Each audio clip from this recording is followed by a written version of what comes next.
you must prepare. Good, now we're recording. So the three-part process. First, you must prepare.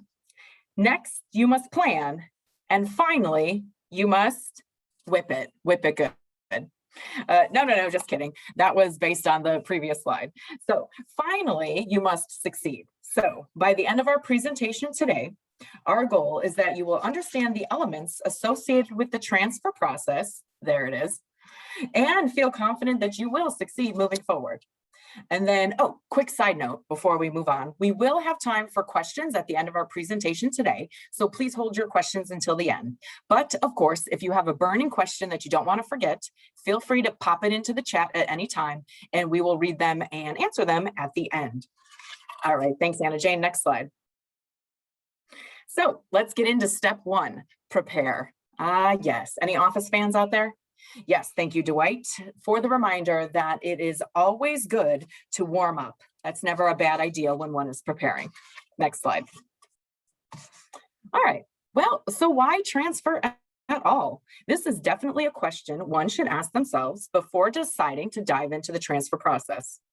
One of the main forces urging students to complete their bachelor degrees is the simple fact that many professional career fields today require a bachelor's degree to even get an interview to get in the door with an employer. This is the nature of how formal education and the job market have evolved alongside one another in today's society. For many employers, the fact that you have a bachelor's degree lets them know that you've already attained a certain level of knowledge, skill, and experience to be a worthwhile investment or possible investment in addition to their company. It's why they want to hire you. So how does earning a bachelor's degree add up to this level of attainment? Well, let's take a look at the screen, at the points on the screen here. Benefits of studying in a bachelor's program is to learn from upper level coursework and upper level courses. And this gives you upper level skills and knowledge. It also gives you additional professional contacts and exposure to current trends and standards in the field because you have exposure to additional mentors and professors. And then, of course, you get expanded opportunities for internships and experiential learning in many bachelor degree major programs as well, which gives you broader job placement opportunities upon graduation and makes you a better and more competitive candidate for that first job. Now, on top of this, you have to know that associate degrees don't always stand alone. The AS and AAS degrees, or Associate of Science and Associate of Art and Science degrees, are called transfer degrees on purpose. And this is because the number of elective and subject-specific courses that are part of these degree program curriculums are designed to translate to a bachelor's degree program. They're meant to be the foundational level courses so that when you go on to your bachelor's program, you can take those upper level courses. And then finally, bachelor degrees then, in contrast, stand alone.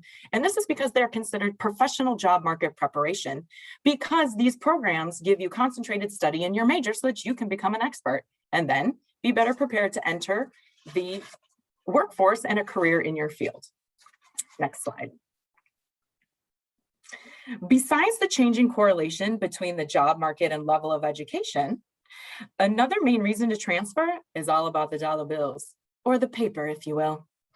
In the grand scheme of things, those who earn bachelor's degrees earn more money over the course of their working and professional lives than those who don't.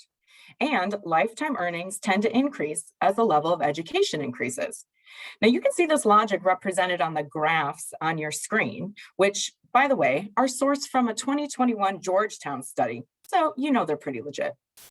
These graphs do show that lifetime earnings, on average, increase with the level of education. There are variations, however, and perhaps even exceptions that exist within all data sets. Now, variations that exist within each educational level, as within these data sets here, might be explained by differences in fields of study and the occupations that exist within those fields, cost of living factors, and yes, even today, these can still be due to gender, race, and ethnicity differences, because these are still factors that contribute to variations within this model today. Well then, how do you personally know if earning a bachelor's degree will actually be of benefit to you on the dollar bill side of things? The answer to this is research. Yep, I said it. Yes, you have to research. You have to look up some facts, figures, and educational requirements concerning your desired occupation. And in this instance, you should think along the lines of your dream job or career here, because we're still in the prepare stage, and the prepare stage is all about big picture ideas. Once you know this, you then align your academic plan to the path that will set you up for the most success. In terms of success, you should also remember that opportunity for advancement within your job or career field is also part of success. So if your research on your dream job or career suggests that a bachelor's degree, or maybe even higher, is necessary for the most opportunity for success and advancement in your field, well, then you have yourself an answer. Great. Next slide, Anna Jane. Thank you. I keep referring to transferring as a process, the transfer process. And that's because it is. Preparing to transfer is a process for a reason. Why? Well, first let's consider the dictionary definition of process. According to Merriam-Webster, process means a series of actions that produce something or lead to a particular result, just like in the example of a costly manufacturing process or answering the question, how does the election process work? Clear enough. Now, consider the steps of transferring to a bachelor's program as a process, just like the manufacturing example there from Merriam-Webster. In this case, the series of actions are in order: establish your timeline, decide on your path, research your options, and make the deadline. The end result is that you produce a competitive application for admissions into a bachelor program and attain acceptance. This will eventually lead to the ultimate end result, earning your bachelor's degree. Next slide. Okay, so first up in the transfer process action steps is establishing a timeline. When thinking about timelines, which include deadlines and due dates, I find the best way to create an outline is by asking some basic yet important questions.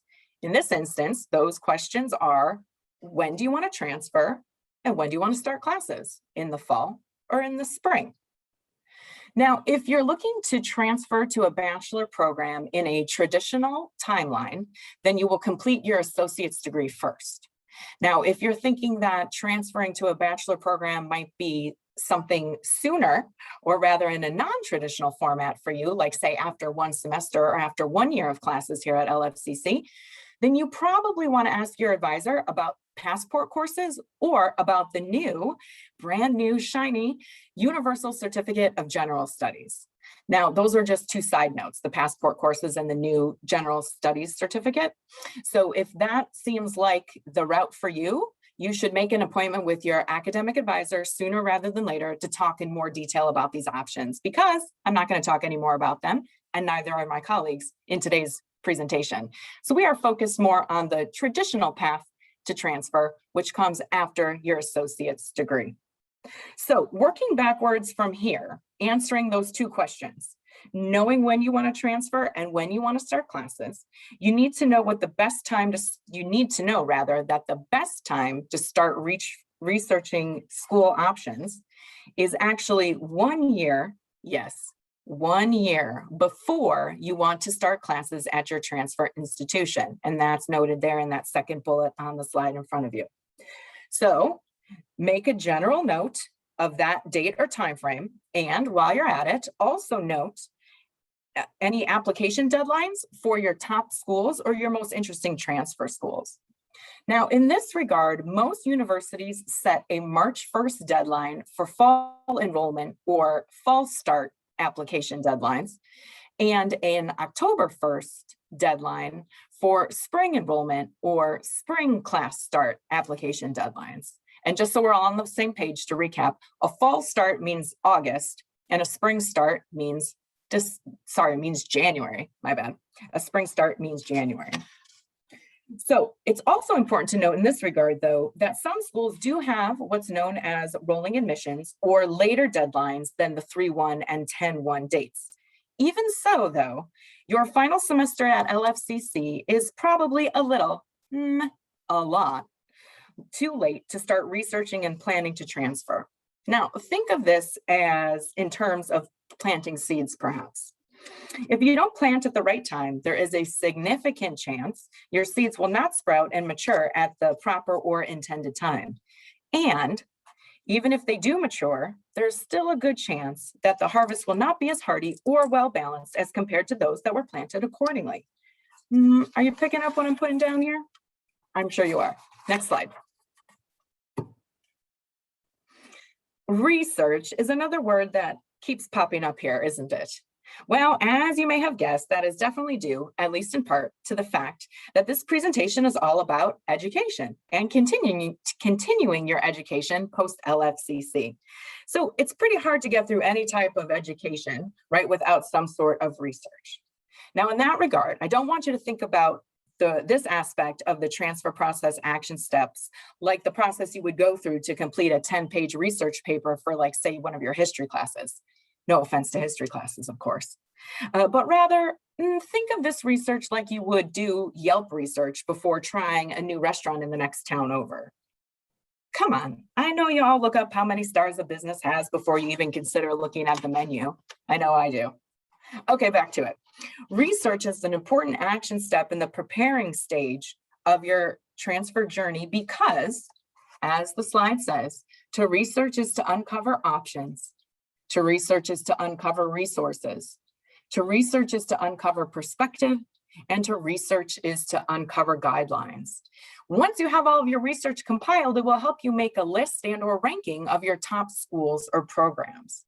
All right, for a second here, let's go back up to that first bullet point. To research is to uncover options. One great tool that all LFCC students have access to and should take advantage of in their transfer school reconnaissance is a site called Transfer Virginia. Now, we think it's so worthwhile of a site that we're going to take you to one of our most popular pages in that site called the Transfer Partner page. Thank you, Anna Jane. Now, when you come to Transfer Virginia and you navigate to the Transfer Partner page, first you see a list of all the two-year institutions. Now, you already know all about that because you're here at LFCC. What we're looking at is the four-year transfer partners because this will help you get started with some of that initial research and in uncovering options that you have for bachelor degree programs. Now, one of these sites that I've been on quite a bit recently is for JMU. So let's click on that for a quick example. When you click on that icon for JMU, you're brought to a homepage of sorts that gives you a brief synopsis of the university at large. And then as you scroll down, gives you access to all of this wonderful, important information at first glance. Like, say, oh, when the transfer application deadline is for fall admissions. Oh, look at that. It's March 1st. Pretty standard. And as you continue to scroll down, you see that more information is also connected through additional links. Things like understanding perhaps what the definition of transfer is, or what the application fee might be for submitting an admissions application to JMU. It also gives you information like minimum GPA. You need a minimum overall GPA of 2.5 at the end of your associate's degree to transfer to JMU.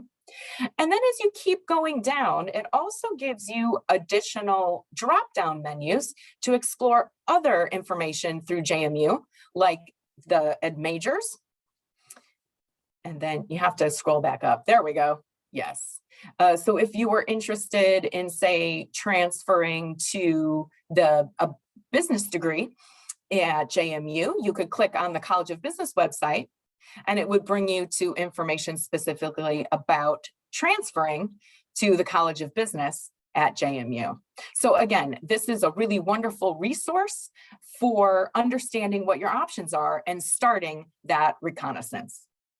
Now, if we go back to our presentation, I would also like to point out a second resource for you all to be aware of. And this is the transfer visits and event page on our very own LFCC website. Now, when you visit this page, which you should do often because it's constantly changing and being updated, you will find a list of transfer schools that are available throughout the state. You can then select the school or schools you are interested in to find contact information for each institution's transfer representative, like there for GMU, the transfer representative is Kelly Cardew, or specifically, if there are additional transfer representatives for specific colleges based on specific majors, that will also be listed. And then you can also see if and when these transfer representatives will be on one of our campuses for either drop-by appointments or one-on-one appointments. Very helpful. Now, speaking of transfer representatives, do make sure to schedule at least one one-on-one appointment with each rep from your target transfer school or schools before you submit your application. This is so important because these transfer reps will not only walk you through the procedure and requirements more specifically, but they will also be able to answer any questions you may have about many different aspects of academic life at their institution. And remember, use the transfer reps as a method for uncovering additional perspective you might find helpful in deciding on which transfer schools to apply to and which majors to declare. Again, perspective is part of research. And when researching to uncover perspective, don't forget about your current and past professors and mentors, professionals in the field, and of course, come talk to your academic advisors because we love to help you talk through these kinds of things. Now, to share a few highlights concerning the GAA guidelines, that last bullet there on the slide in front of you. First, remember that GAA stands for Guaranteed Admissions Agreement, and that this agreement refers to a binding document or contract between LFCC and each individual transfer institute. The GAA then guarantees admission or acceptance to those LFCC students who meet the criteria set forth by the transfer school. Because the details of each GAA is finalized by each individual transfer school, all GAA documents do not have the same criteria for guaranteed acceptance. Typically, however, each GAA will carry a minimum GPA requirement and a minimum required number of completed college level course credits.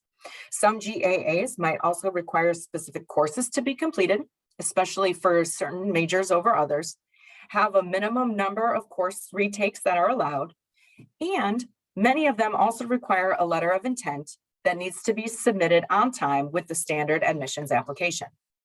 So the point here about GAA requirements is that they can vary significantly from school to school, and navigating these differences can be confusing. This is why researching early and speaking with transfer representatives is so important. Okay, I'm almost done with GAA. Two final thoughts in that regard. One, just because a student meets GAA requirements does not mean they are guaranteed acceptance into their declared major program of study.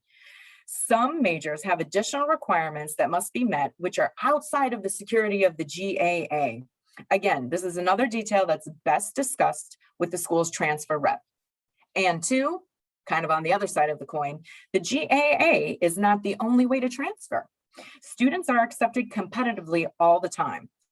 Just because GAA requirements aren't met doesn't mean that the student will not be accepted to a specific school through what's known then as the competitive application process. So there's two ways to transfer, through the GAA or through the competitive application process. So that wraps up the planning portion of your transfer process action plan. I'm now going to turn it over to Anna Jane. Thank you, Dana, for preparing us with all the research and information gathering part of the transfer process. So now that you've gathered all the information, my question is kind of the same as Mr. Wonka's here. What's your plan? So let's talk about the things that you might need to include in that plan.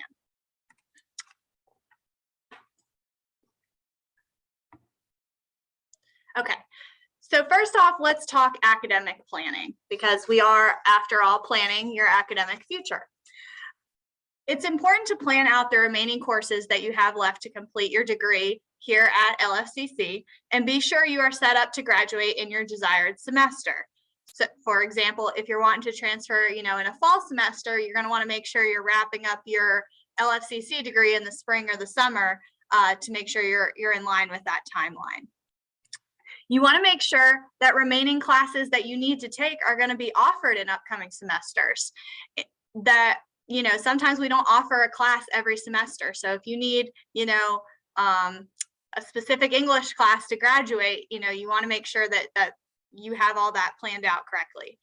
You also want to make sure you've completed any prerequisites that you might need, and make sure that your timeline matches up with a realistic course load for you. So if you really want to transfer in the upcoming semester, but you have 18 credits left to complete your degree, is an 18 credit semester really realistic for you, or should we talk about splitting it up and maybe pushing that transfer date back a semester? You want to choose elective courses that are based on and in line with your target transfer school or program. So you want to use any remaining elective spaces within your associate degree to fulfill pre-major requirements for your desired school or program. And what that kind of means is, while it may be really fun to use all your elective credits on like yoga and hiking and all those really fun health and PE classes, it may not be the most beneficial option in the long run as far as completing as many requirements that you can at LFCC before transferring. Your academic advisor and transfer representatives can really help you in planning out those final semesters. And it's important to involve both of them, because obviously your academic advisor is going to be kind of your expert on the LFCC side of things, and your transfer representative is going to be the expert at your transfer school. So it's really important to have a connection with both of them so they can help you plan out the best final semesters at LFCC. Some universities offer these amazing documents called roadmaps or transfer guides that are extremely helpful in pointing out classes that are good for students to complete prior to transferring to their school. Let's take a look at an example of one of these roadmaps, and which I think is one of the best set up roadmaps that I have seen. And it's a document from Virginia Tech for their animal poultry sciences major. So the great thing about these roadmaps, and a lot of schools have them in different formats. This is one of my favorites as far as how it's set up, is they have the course that you need at the transfer school. So in this instance at Tech, the course as it is coded at LFCC, and then whether it's required for admission into that major or strongly recommended or recommended. So if you're a student planning your final semesters at LFCC, and you want to go to Tech and be in their animal poultry sciences major, you're going to look at this and say, okay, I need to make sure I have Math 167 or 161 and 162, and Chem 111 and Chem 12 or Bio 101 and 102 in my transcript already, or in my plan to complete in my remaining semesters, because I have to have these to get into this program at Tech. The other classes, you do want to, try and work them in if you can, obviously, because that's less you have to take at Tech. But, it's not necessary, to make sure you have all of them. So don't get too wrapped up in these sheets. Don't think you have to have everything on them, to be accepted. Make sure you're hitting the required ones and, getting a couple of those others in as well if you can. But these are really helpful for your planning process. You want to be efficient, and this kind of goes back to what I was just talking about. Make sure you're completing your LFCC degree requirements first, and then do not take too many extra credits that do not also align with degree requirements for LFCC. You want to keep in mind that most transfer schools are only going to take a certain number of credits, which is usually about the number of credits that it takes to complete your associate's degree. So unless you absolutely need an extra class and it doesn't fit in your degree, like you don't have any more math spaces left and you need Math 167 to get into the program at Tech, you don't want to take too many extra classes, because you might end up with a lot of credits that the school doesn't end up taking in. So make sure you're completing LFCC degree requirements first, and then just use your remaining elective spaces wisely to fulfill as many of those additional requirements as you can. Another thing to note is competitive applications are the name of the game. Ds do get degrees here at LFCC, but those classes will not transfer to a bachelor's degree program. So while you'll get your associate's degree here, that specific class is not going to transfer to the transfer schools. So especially if it's a pre-major requirement and a class that you have to get into a specific major, you'll want to make sure you have a C or higher. And class retakes are always an option. So if you have that D and you want to try and improve that grade, you can retake it. All right, now we're going to talk about your personal plan. So deciding what you want to do after leaving LFCC is a big decision. Talk it over with your support system, your friends, family, pets, whoever knows you best. They may help provide valuable insight into factors you may not have considered. Take everything into account, but do keep in mind that ultimately this is your decision. Some of the non-academic factors you should keep in mind when picking out the perfect transfer school for you are location. How far is it from home? Are you wanting to move away from the area? Are you wanting to stay close? Do you have a job that you want to stay close to right now? So do you need to stay in the area? Or are you willing to move away from that? Class delivery options. Are you a student who really wants to take all online classes? If so, make sure that your desired transfer school is going to offer that online option. If you're a person that really wants to do in-person classes, make sure you know that the school and the major that you're going into is going to offer a majority of in-person classes. If you are moving away to a different area, where is that school located? Is it more of a rural setting or is it in a city? Are you going to enjoy that setting? And what works best? Transportation options is how are you going to get to and from school if you're, not moving, or if you're not going to live on campus, or some campuses are big enough. How are you going to get around on campus? Things like that. A couple other things to think about are availability of extracurricular activities. Is there a certain club that you've been involved in with LFCC that you've really enjoyed that you want to see if there's a chapter at your transfer school? Or is there a certain intramural sport, or maybe even a actual collegiate level sport that you're interested in pursuing? One of my students came in the other day and told me that they wanted to make sure that their school had a fencing club. So like swords fighting and fencing, that kind of fencing. And so, that was something that we started looking into is, what schools had fencing clubs so he could continue that hobby when he transferred. All right. And sorry, not last but not least. So now we got to talk about the money. GoFundMe. I mean, I guess that is an option. I see GoFundMe's all the time. But seriously, how are you going to pay for it? So I'm sure you all are probably already aware of the FAFSA. Just a couple things to keep in mind about the FAFSA that might be different at the transfer school than at LFCC. Priority deadlines. We have a priority deadline here at LFCC, but since we aren't as large of a school, students who submit after their FAFSA after the priority deadline are still usually able to get a decent amount of financial aid. At larger institutions, this might not always be the case. So keep in mind those priority deadlines for your FAFSA and just make sure you're getting it in on time. So that you're eligible for the most amount of funding. Another thing to keep in mind is LFCC does not automatically award student loans to students as part of their financial aid package. We only award grants and scholarships, so money you don't have to pay back.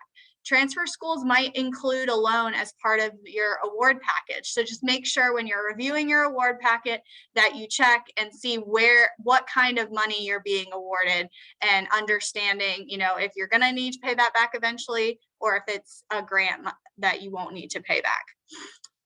Check into if your school has transfer specific grants and scholarships. Some schools have merit-based, based on your GPA or your grades, scholarships and grants that you can receive. One example is the 2-year college transfer grant.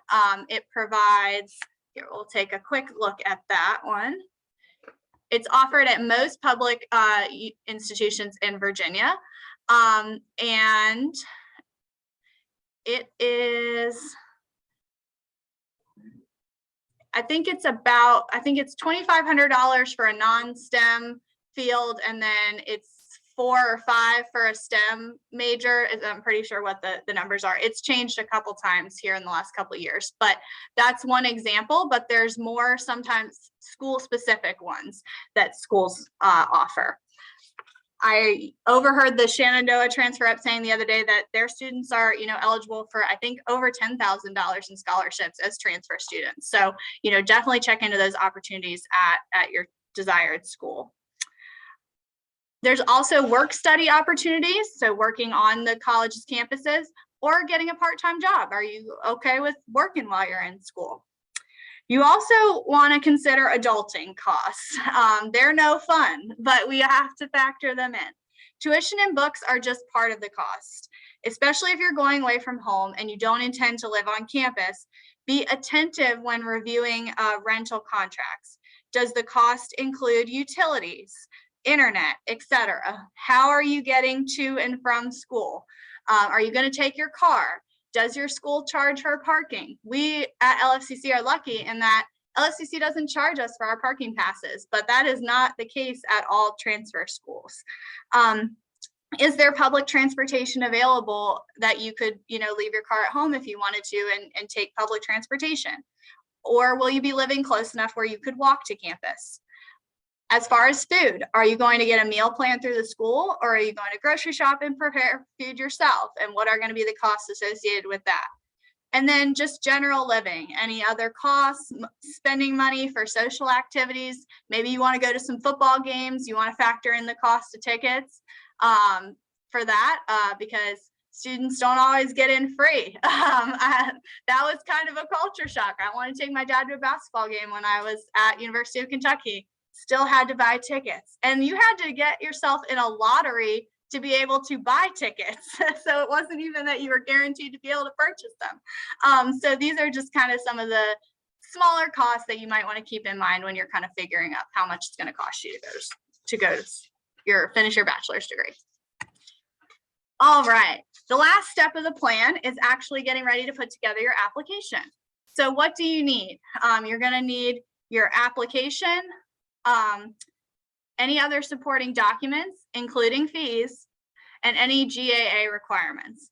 Most applications cannot be completed overnight. Like I said, some require essays, additional documents to be sent, definitely your transcript. So you don't want to wait until the last minute to apply, because a lot of times you need all your documents sent by the deadline as well and received by that school. So you don't want to wait till the 1st of March to apply, because then LFCC might not have time to get your transcript there in time. Also note, if your school's requesting an unofficial transcript with your application or an official transcript. An unofficial transcript can be printed right from your SIS account, whereas an official transcript requires a request to be sent through Parchment and for LFCC to send it directly to the school. And you can, there's instructions on how to request a transcript at lfcc.edu/request a transcript. Some GAAs require a letter of intent. So keep that in mind. William and Mary is a big one. They require a letter of intent a year before you plan to go there. So if you're planning on doing GAA for William and Mary, keep that one in mind. All right. Your transfer representative is your best friend on this part of the plan, because they know exactly how their admissions process works. They know every document that you need to have. They know every part of their application. Be prepared for appointments that you make with them to maximize their time. It's usually best to have a copy of your unofficial transcript with you when you're meeting with your transfer rep for a couple different reasons. First off, kind of going back to the academic plan, so they can help you plan out any remaining courses, and also so they can get a good idea of kind of where you're at and give you some guidance on completing your application. So follow up to that, make an appointment with your transfer representative well before final submission deadline. Hopefully you've talked to them a couple times before you submit your application, but if you haven't talked to them by then, at least a couple weeks before your application deadline to kind of wrap things up. And now I will pass it over to Jocelyn, who will take us home in this success step. Thank you. All right, now you've done your research, you've created your plan. Now we're moving on to the final steps in the process. Completing that transfer application and graduating. You can go on to the next slide. All right, here on this slide are just a few reminders of what has already been discussed throughout the presentation. When it comes time to submit your application, you want to tailor that application to the specific school or program you are applying to. For any personal statements that may be required, this is the time to highlight your qualities that may not be readily apparent just by looking through your application. You really want to set yourself apart from everyone else that is applying. It's also important to submit your application before the final deadline. You should also keep in mind that application deadlines for most institutions include all supporting documentation, which, as Anna Jane mentioned, includes your transcripts. As she mentioned as well, you can request those official LFCC transcripts at lfcc.edu/requested transcript or by searching transcript on our homepage. Request these ahead of time so that your transfer institution receives them before the final deadline. Of course, you don't want to be scrambling at the last minute trying to get everything together. When doing your research, remember to identify any special deadlines or additional application materials that may be required for a program that you're interested in applying to. Some examples of programs that may require that additional application material or have a special deadline could be health professions programs such as nursing or performing arts programs. We can go into the next one. All right, again, transferring is a process, not a single event. It takes time and research, which we have reiterated throughout this presentation. You want to remember to check in with yourself throughout the entire process. You want to assess your strengths and weaknesses and ensure you're going down a path that you are interested in and passionate about. It's okay to change your mind. You don't have to stick with the decision that you made at the beginning of the process. You may find that after taking a few classes in a particular program that you're just not as interested as you thought you would be, and that's totally okay. Make sure that you meet with your advisor to discuss other options before you complete the transfer process. You also want to keep your transfer research notes organized and in a central location for easy access. It's a lot of information to keep track of, so you continuously want to check these notes and make sure that you're keeping in mind the application deadlines and additional application materials that may be required because each school may have different requirements. So the more organized you keep those notes, the better, and the easier they are to reference. Now you want to make a decision on which schools you're most interested in applying to. A good rule of thumb would be to submit applications to 1 to 3 schools, but obviously you can submit to as many as you'd like. And then finally, keep checking in with your academic advisor throughout your entire time with LFCC to align that degree coursework with that of the transfer institution. Transfer representatives are a great resource, as both Dana and Anna Jane mentioned, and they can provide information and answer questions that are specific to that transfer institution. All right, next slide. All right, now the exciting part, you're almost to graduation. When you're approaching your last semester at LFCC, you actually will need to apply for graduation. You can complete the graduation application in your student center located in your My LFCC account. And then the link provided on this slide takes you to more detailed instructions on how to apply. And then something fun and important to note, if you apply for graduation before enrollment opens for the next semester, you can actually enroll before the general population of students does. This gives you more class options and better class selection, which makes it easier for you to schedule your classes around your existing obligations. If you plan on transferring before graduating from LFCC, that's okay too. It's just important to know when you want to transfer and ensure you are meeting the requirements for competitive admission. And our last slide. All right, we know this was a ton of information and the transfer process can definitely seem daunting at first, but you just want to remember that your LFCC advisor and transfer representatives are here to help you throughout the entire process. We are happy to open for any questions or comments.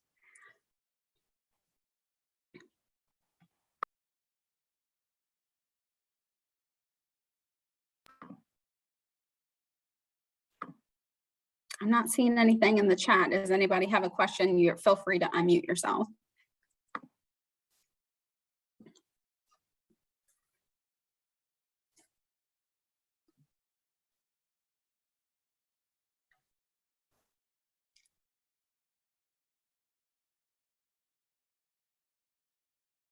All right, it's not seeming like we have any questions.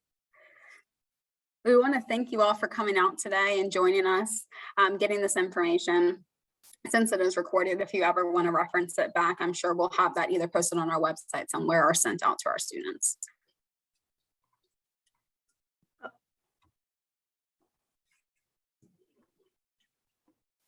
Thank you, everyone.